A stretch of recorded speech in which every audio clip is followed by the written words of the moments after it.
क्या एक झूठ, एक फोन कॉल और एक थप्पड़ किसी की पूरी जिंदगी की दिशा बदल सकता है? अगर आपको लगता है कि आपने इस सीरियल में सब कुछ देख लिया है तो जरा रुकिए, क्योंकि आने वाला एपिसोड रिश्तों की नींव हिला देने वाला है। यहाँ हर किरदार अपनी चाल चल रहा है, हर फैसला किसी न किसी तूफान को जन्म देने वाला है, और इसी तूफान के बीच फंस जाती है ईशा। कहानी की शुरुआत होती है उस पल से जब बिंदिया की एक साजिश पूरे घर में आग लगा देती है। बिंदिया, जो पहले से ही अपने सपनों की दुनिया में जी रही है, सूरज को अपने साथ स्विट्जरलैंड ले जाने की तैयारी में लगी हुई है। उसके लिए ये सिर्फ एक ट्रिप नहीं, बल्कि एक नया जीवन है, जहां सूरज सिर्फ उसका होगा, गुलाब सिंह का नहीं, और ईशा नाम की परछाई हमेशा के लिए पीछे छूट जाएगी। लेकिन ईशा ऐसा कभी नहीं होने देना चाहती। ईशा जानती है कि अगर सूरज इस बार ब्याह के साथ चला गया तो सब कुछ खत्म हो जाएगा। सूरज की आज़ादी, उसका सच और वह वादा जो उसने कभी खुद से किया था, सब कुछ। इसी वजह से ईशा किसी भी कीमत पर सूरज को रोकना चाहती है। यही से बिंदिया खेलती है अपनी सबसे खतरनाक।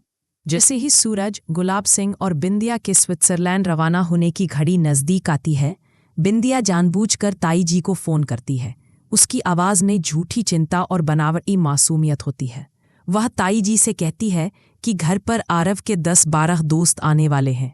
काव्या अकेले सब संभाल नहीं पाएगी, और ऊपर से वो खुद भी हनीमून के लिए निकल रही है। इसलिए मदद के लिए ईशा को तुरंत गुलाब हवेली भेज दिया जाए।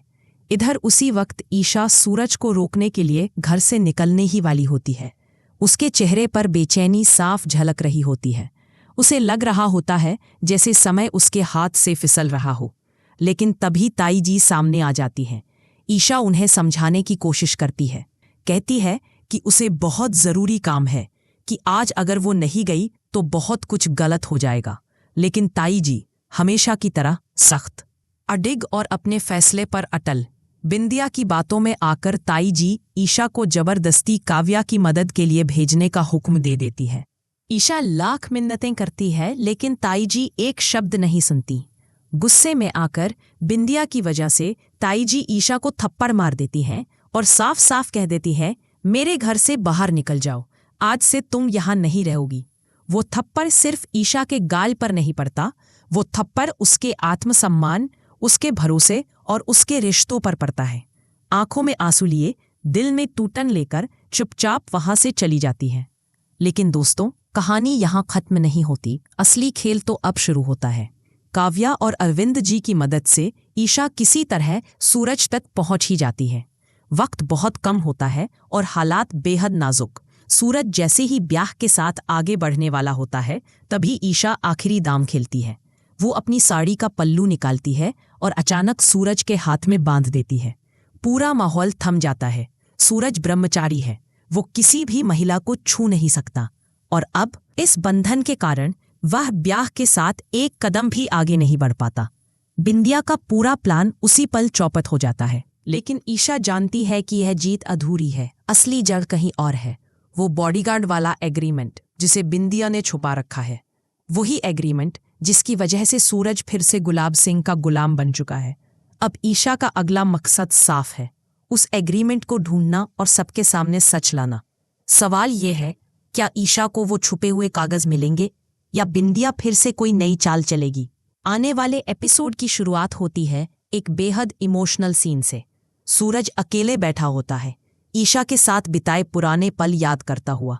उनकी हंसी, उनका भरोसा, वो वादे जो कभी अधूरे नहीं लगते थे।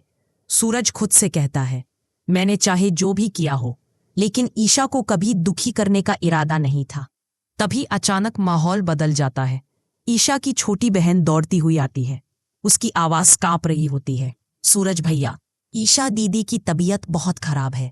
ये सुनते ही सूरज का चेहरा सफेद पड़ जाता है। उसके हाथ से सब कुछ गिर जाता है और वो बिना एक पल गंवाए ईशा के कमरे की तरफ दौड़ पड़ता है। कमरे में पहुंचते ही वह जो देखता है, उससे उसके पैरों तले जमीन खिसक जाती है। ईशा बिस्तर पर बेसुध पड़ी होती है, चेहरा पीला, सांसें भारी। घरवाले घबराए हुए हैं, कोई दवा ला रहा है, कोई गर्म पट्टी। पूरा माहौल डर और चिंता से भरा हुआ। सूरज चुपचाप ईशा के पास बैठ जाता है, उसका हाथ थाम लेता है, उसकी आंखों में डर साफ दिखता है, ईशा को खो देने का डर। तभी दरवाजे पर हलचल होती है। बिंदिया मिठाई का डिब्बा लेकर अंदर आने ही वाली होती है और तभी सूरज जोर से चिल्लाता है, बिंदिया अंदर मत आना। पूरा कमरा सन्न रह जाता है। बिंदिया वही दरवाजे पर रुक जाती है। उसके चेहरे पर गुस्सा भी है और अपमान भी। घरवाले हैरानी से सूरज को देखते हैं। अब सवाल उठता है, क्या सूरज को बिंदिया पर शक हो गया है? क्या ईशा की हालत के पीछे कोई नई साजिश छुपी है? या फिर सूरज का यह गुस्सा किसी आने वाले बड़े खुलासे का संकेत है? दोस्तों, आने वाला एपिसोड इमोशन, सस्पेंस और ड्रामे का ऐसा तूफान लेकर आ रहा है जो हर रिश्ते की सच्चाई सामने ला देगा। अगर आप जानना चाहते हैं कि ईशा के साथ आगे क्या होगा, सूरज ब्याह को क्यों रोकता है और बिंदिया की साजिश का अंजाम क्या होगा, तो जुड़े रहिए। जिसे सूरज और ईशा की जोड़ी सबसे प्यारी लगती है वो कमेंट में लिखो #सूरज ईशा फॉरएवर। अगर आपको भी लगता है कि ईशा साथ हो तो हर तूफान छोटा पड़ जाता है, तो कमेंट में लिखो परफेक्ट जोड़ी। अगर आप भी ईशा की हिम्मत, सच और उसकी ईमानदारी से इंस्पायर होते हो तो कमेंट में लिखो सच्चाई की राह पर ईशा जैसी मजबूत हूँ। जिसे लगता है कि ईशा हर लड़ाई दिल से लड़ती है वो कमेंट करे टीम ईशा फॉरएवर। अगर आप टीम ईशा हो या टीम सूरज, कमेंट में बताओ टीम ईशा या टीम सूरज। जिसे लगता है कि अब घर में सच्चाई की जंग शुरू होने वाली है वो कमेंट करे ready for the next episode.